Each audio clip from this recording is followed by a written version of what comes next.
சென்னை புறநகர் பகுதிகளான குன்றத்தூர், மாங்காடு, கோவூர் உள்ளிட்ட பகுதிகளில் அரை மணி நேரத்திற்கு மேலாக பெய்து வரும் மழையால் குன்றத்தூர் மாங்காடு சாலையில் மழைநீர் தேங்கியுள்ளது. இதுகுறித்தான கூடுதல் விவரங்களோடு இணைகிறார் நமது செய்தியாளர் ஜெய்ஹரிஷ். வணக்கம் ஜெய்ஹரிஷ், விவரம். வணக்கம் பூந்தமல்லி மற்றும் அதன் சுற்று வட்டார பகுதிகள் மற்றும் சென்னை புறநகர் பகுதிகளில் தற்போது மழையானது சுமார் 1 மணி நேரமாக பெய்து வருகிறது குறிப்பிடத்தக்கது.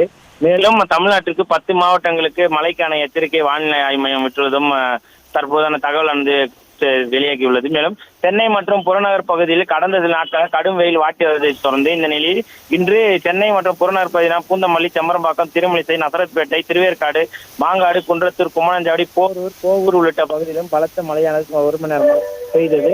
மேலும் கோயம்பேடு, வலசரவாக்கம், மாநகரம், மதுரவாயில், நெற்குன்றம் உள்ளிட்ட அதன் சுற்றுவட்டார பகுதியிலும் வானம் இருள் சூழ்ந்து சுமார் சில பகுதிகளில் லேசான சாரல் மழையும் பெய்துள்ளது. மேலும் வெப்பத்தால் பொதுமக்கள் கடும் அவதியடைந்த நிலையில இன்று தற்போது மழை காரணமாக இந்த பகுதியில் குளிர்ச்சியான சூழ்நிலையானது நிலை வருவதும் குறிப்பிடத்தக்கது. ஜெயஸ்ரீ, விவரங்களுக்கு நன்றி ஜெய்ஹரிஷ்.